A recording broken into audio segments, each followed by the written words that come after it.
Well, thanks so much for having me and for all of your unbelievable activism, which I'm sure we'll talk more about later. So, yeah, my name's Daniel Biss. I am the mayor of Evanston, Illinois, which is a town just north of Chicago. It's where Northwestern University is. So, it's a kind of a progressive, diverse college town on the transit lines just adjacent to Chicago. Before that, I was a state legislator. Before that, I was a math professor. Unusual transition there. But I moved to Chicago in 2002 to join the math faculty at the University of Chicago. And if you think back to what was going on there, we were a year after 9/11. It Mm. was 6 months before the war in Iraq, right? So the president is lying to us. We're rushing off to a war based on lies, and half the Democrats weren't even willing to stand up and say that, and I just thought something had gone mad, and I felt like I needed to raise my hand and do something. Not that I necessarily would run for office ever, but just stand up and be involved, and I wound up getting involved in political organizing. This story may be familiar to you, I don't know. Uh, and wound up running buses of people up to Wisconsin to knock on doors and affect elections, and I fell in love with that, with organizing people to make change, and that led me to eventually run for office, and I spent, like I said, 8 years in the state legislature here in Illinois, and now I've been mayor for 5 years, and my congresswoman, Jan Schakowsky, who is just this unbelievable icon, this extraordinary leader, she decided to retire after a 14-term, 28-year career, and look, we're in this moment of emergency. The country is in the grips of a crisis like we haven't seen for well, maybe since the 1860s, honestly. Mhm. And I just felt like we need 2 different things right now.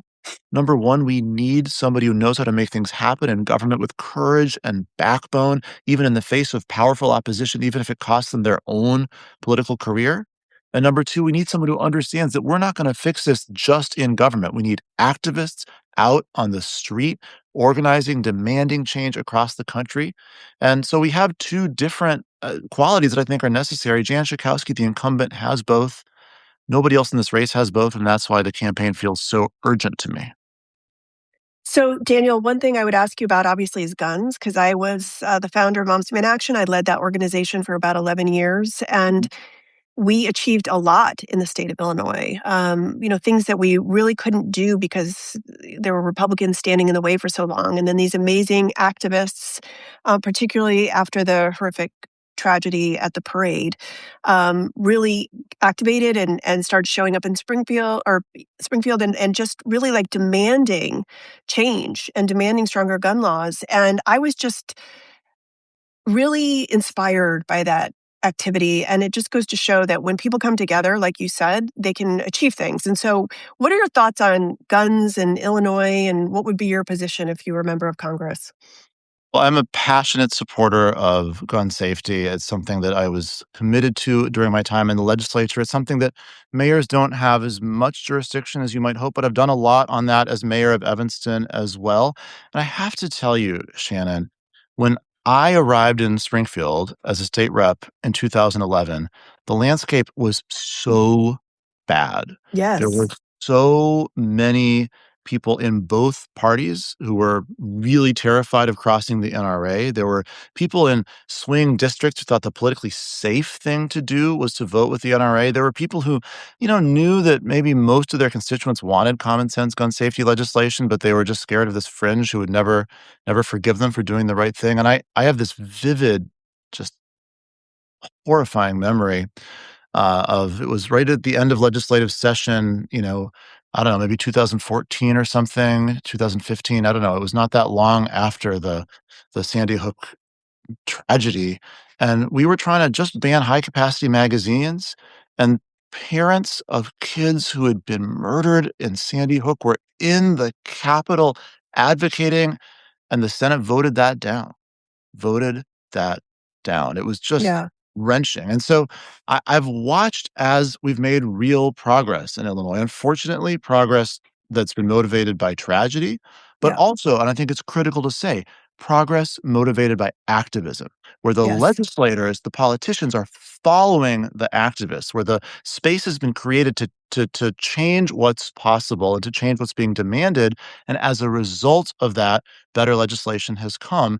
Now, obviously, it's not enough. There's more left to be done on the state level. There's more left to be done on the municipal level. And most of all, we can't actually hope to do what this problem deserves and requires without fundamental change on the national level. And I'm running for Congress to make that happen.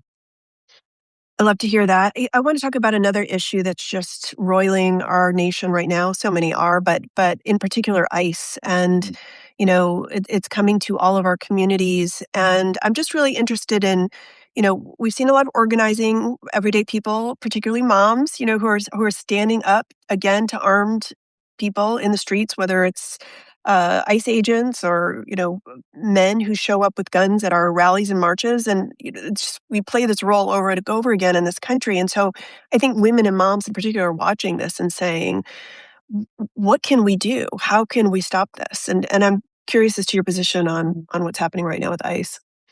Yeah, I mean, I'm gonna try to answer this in a concise way, but it's it's such a Terrifying. well, I don't know, it's just very emotional topic. It's such a part Yeah. of our lives right now.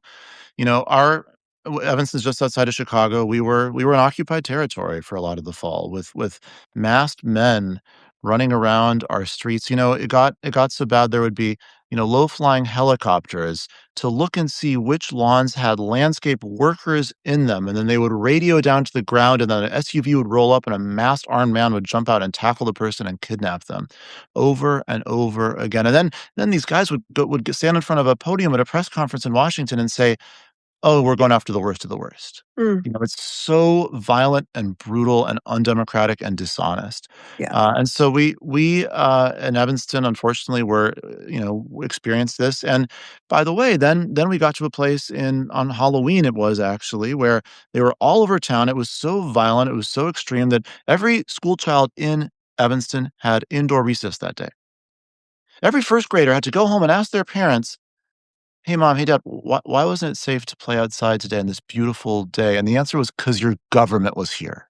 'Cause your government was here with their guns, and it wasn't safe to be Mm, outside." Later on in that day, they, I believe, intentionally forced a car accident and then grabbed the woman, yes. from out of the car, attacked her. A crowd formed. They wound up beating up 3 different people violently, brutally, for the crime of disagreeing with them, right? For the crime of having a different opinion than Donald Trump and Kristi Noem and Greg Bovino about what ought to happen. So this is personal for me. It's personal for my community, and it's personal for this whole country. And so what we've done in Evanston as mayor is stand up every way we can. We passed this really strong welcoming city ordinance that says that not only will our police not cooperate with federal civil immigration enforcement, but we won't allow city data to be weaponized against our people. And that's turned out to be relevant because we have these license plate reader cameras that are used for public safety, but turned out that the vendor was not trustworthy not to share that data with CBP. And so we took down those cameras,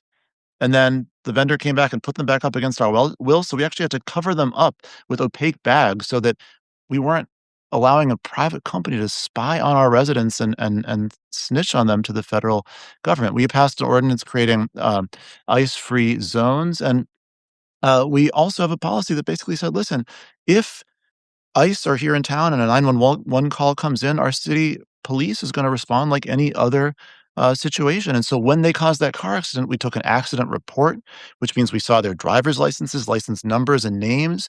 Then that report is subject to the Freedom of Information Act, so all of a sudden, the names of these masked thugs are in the newspaper, and that's the first step toward accountability. So we are doing all that we can as a city, but I know I've totally avoided your question, but I wanna get to it. Yeah, yeah, yeah. Much more inspiring and much more important even than what we've been able to do as a city government, which we're proud of, is what community activists have done, rising up, creating new structures to band together arm in arm and keep our community safe. And you're dead right.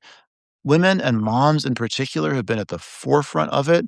When schools are under attack, everyone should stand up together, but let's not kid ourselves. Moms stand up first, organizing school patrols to make sure it's safe for kids to go to and from school in the morning and at the end of the school day, driving around town with whistles and patrolling to make sure that as soon as we spot an agent, everyone in town knows so people can protect themselves. Text chains of blocks so that everyone knows whose basement door is unlocked to secret people away into so they're not abducted by masked federal agents. The community has come together and risen up in a truly inspiring way. And as dark as this moment is, and frankly, as terrifying as all of this is, I think we're seeing the glimmer of the kind of organizing and solidarity that can really be a different vision of a peaceful and just and loving and connected society, and that's honestly, that's what keeps me going through all of this. Mayor, I want to ask you a question because I just, before we got on, I was listening to a podcast, an interview with Robert Kagan, and I'm feeling very depressed after listening to it. He's a fellow and he writes for The Atlantic, and he basically was saying, this is a five-alarm fire and Democrats aren't paying attention. That it's very clear that Donald Trump is not becoming a dictator. He is a dictator, Mhm. essentially, and that uh, the future is full of economic and political strife and even world wars if we do not act, and that Donald Trump has made very clear his intention to stop the free and fair elections this cycle. And and even though I am a lifelong Democrat and I am proud to be in the party, I am frustrated because I feel like sometimes this isn't being taken seriously enough. And I'm just curious as to, do you agree with me? Am I overreacting? Like, what would your position be on this as a member of Congress? God, I wish you were overreacting. I've been thinking all the time about my grandmother. My grandmother survived Auschwitz, Mm, and she was a young woman in Budapest, actually, studying before the war, and she started hearing all these stories about what was going on across Europe, and you know what her reaction was? "Nah, that can't be. It's gotta be blown out of proportion. It's not as bad as people are saying. yep. How could it be? It's impossible. These stories we're hearing are crazy. It can't be true." And the next thing you knew, it was too late to go anywhere, and, one day she and her parents and siblings were put in a cattle car and deported to Auschwitz. So this is what's at stake. What's at stake is that these nightmares, these human tragedies, the greatest crimes in human civilization that in retrospect feel inevitable, before they get as bad as they eventually become, they feel impossible. Yeah. And the human imagination is not great at understanding where this could go. That's why I felt, compelled to give you all this detail, not that you don't know, but to explain Yeah. what we went through as a community, because you sound like you've lost your mind when you say it out loud, Right. but it's important to say it. And so there are people being disappeared based on the color of their skin. There is violent brutality and now murder in the streets of Minneapolis because people have the temerity to disagree with their government. And as you say, they will steal the election for sure if they can. Anybody who didn't know that that's what something they're willing to do was not paying attention on January 6, 2021. And of course, it's only gotten worse. And so I think we need to treat this like the five-alarm fire that it is. That means we have to pull every lever at our disposal. Like, for Yes. example, the Democrats in Congress needs to be as tough and firm as possible in negotiating. I will be direct. I was very, very upset when the Senate Democrats came. Yes.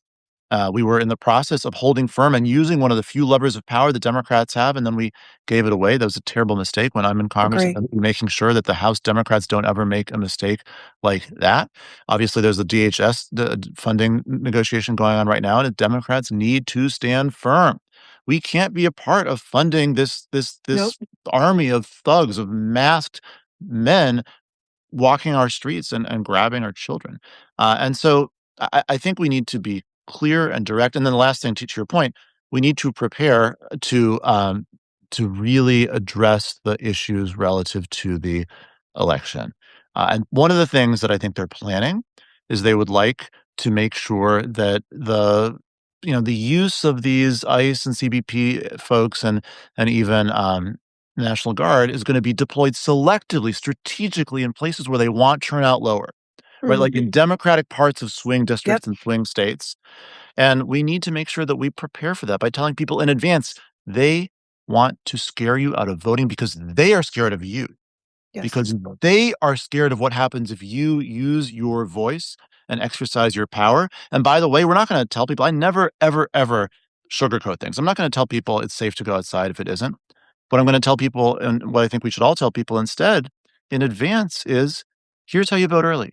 Here's how you vote by mail. That's the way to make sure you can get your vote in and counted without exposing yourself to whatever risks they have planned for you.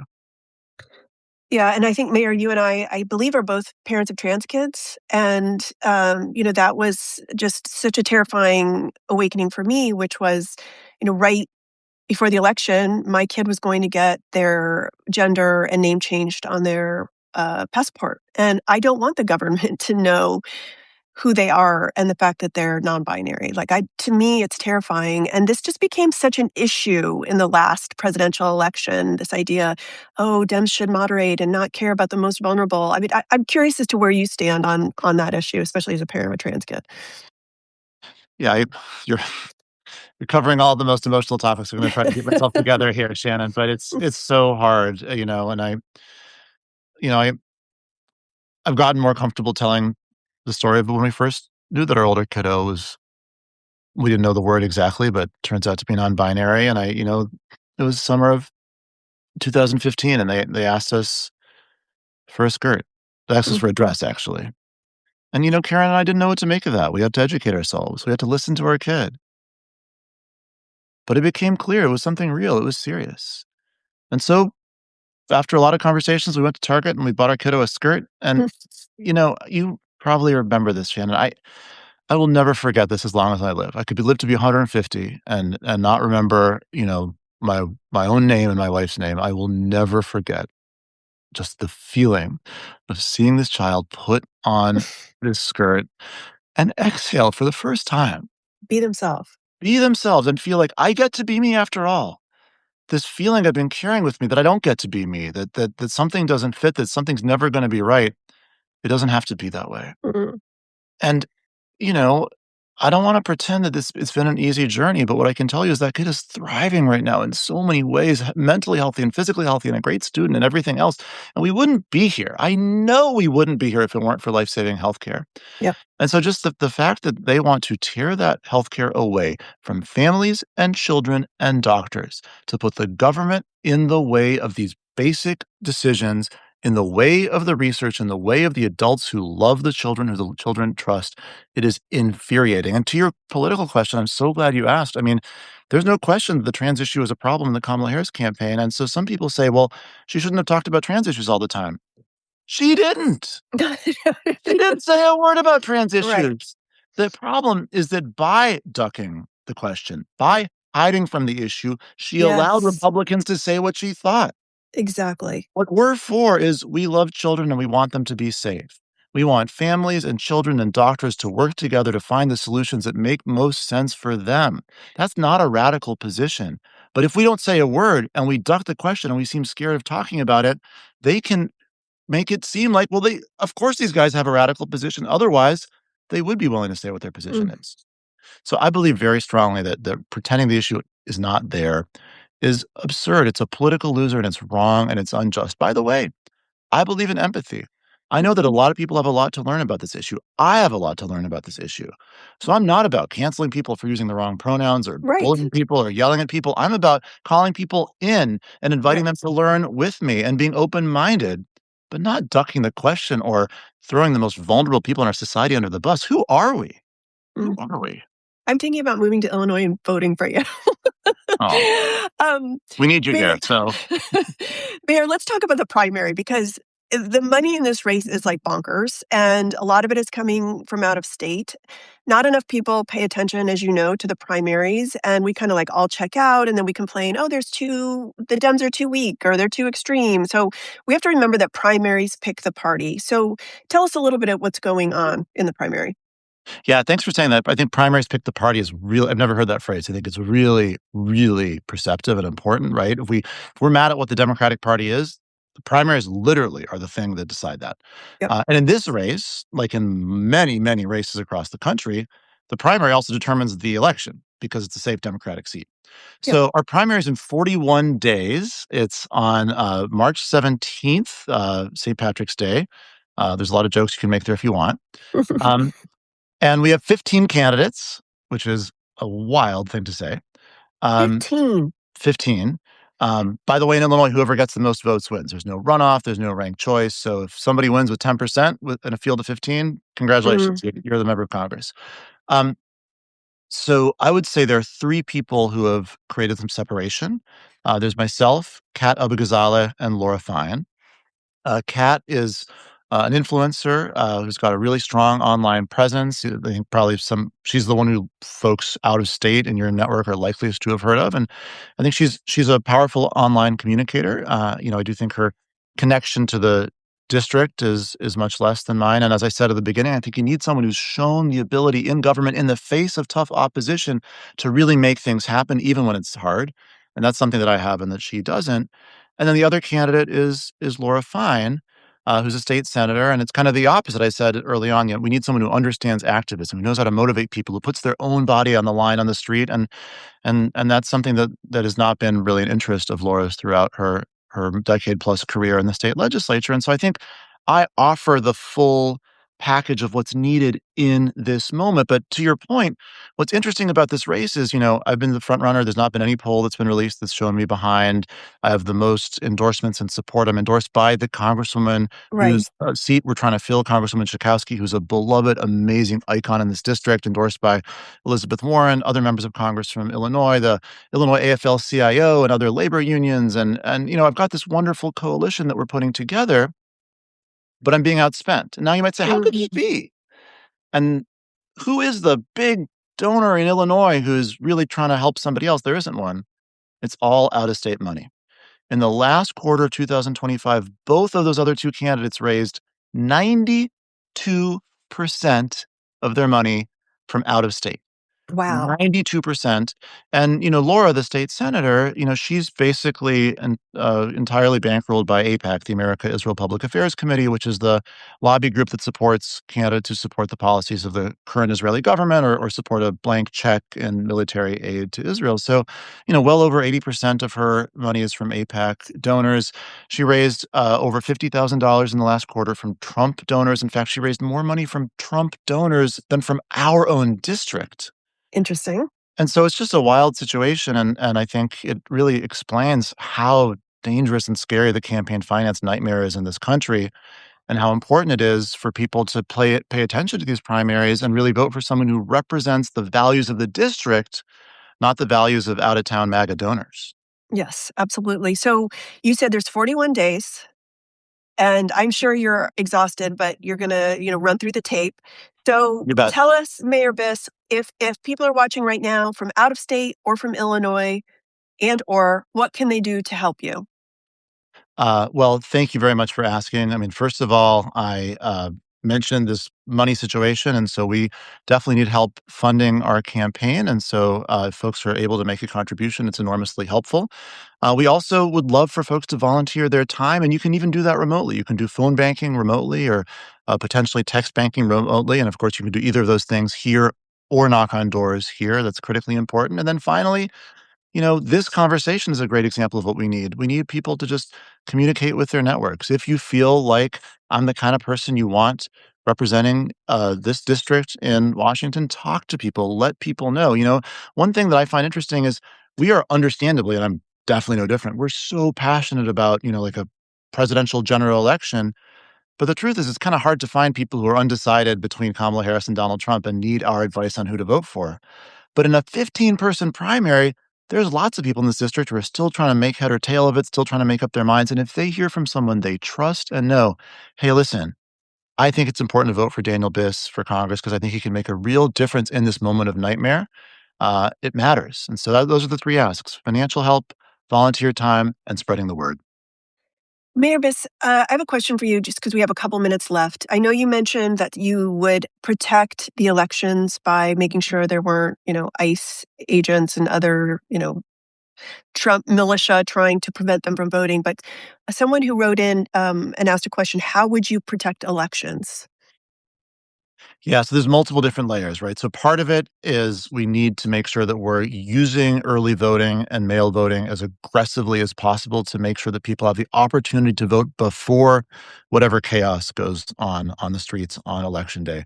Part of it is just very aggressively protect the legal independence of local election authorities, right? The reason this Yep. weird nationalize the election claim is going on is that it's actually quite hard for a president to interfere directly in elections because they're run by local election authorities. We need to use all of the legal tools at our disposal, which are actually quite strong, to protect that local independence.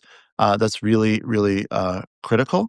Um, but we also just need to make sure that all the information is out there, that everybody who's in this country, even though it's a midterm, which sometimes get less attention, even though there's so much going on that's kind of drowning things out, People need to be informed. As I said at the very beginning, we are not going to win this just with politicians doing politician things in politician buildings. This is a movement moment, and people across the country need to rise up and demand both election integrity and a lack of election interference. And the last thing I want to say is super delicate. One thing that's really critical is for all of us, whether you're a mayor or an activist or anybody else, all of us need to make sure that the way that we resist does not take the bait. Mm, Donald Trump wants yes. violence. Yep. Donald Trump wants an excuse to send in the National Guard, to declare martial law, to cancel the elections because of a security Yes. issue. And so one of the things we struggle with at the city is we are insistent that our police will not collaborate with federal civil immigration enforcement. That's city law and state law, and it's a core mission of our police department. But even as we're making sure we protect people, we never are going to be in a situation where our police are violently clashing with federal agents, ever. That's what Donald Trump wants. That's Yep. dangerous. It's wrong, and we avoid it. And so I beg of people, I've been so impressed with all of the activism Yes. and organizing and the way people have not taken the bait and they've kept it Yes. peaceful. Keep doing that. It's critical. If we make a misstep on that front, God help us as a country. Mayor Biss, this has been an amazing conversation. I'm so grateful for you. I love that you started as an organizer and you have all this experience in the state house and also as a mayor. And hope you have a restful break after your 41 days and you're sent to Congress. Remind people again how to find you and donate and volunteer to vote. What's the website? Where should they go? Thank you so much. DanielBiss.com. So my last name is Biss, like kiss, but with a B. It's not Bliss. There's no L in there. You go to DanielBiss.com and you can sign up there in any way. We'd love to hear from you. We'd love to work with you. We're excited to have your help and support between now and March 17th, these next 41 days. I am no less excited to work with you thereafter. For me, governing is collaborative, and I cannot wait to partner with you to bring about the kind of laws that our country deserves. Thank you so much for everything you do. Thank you, Mayor Biss. It's been a delight to talk to you and excited to celebrate your win. Thank you very much. Bye bye.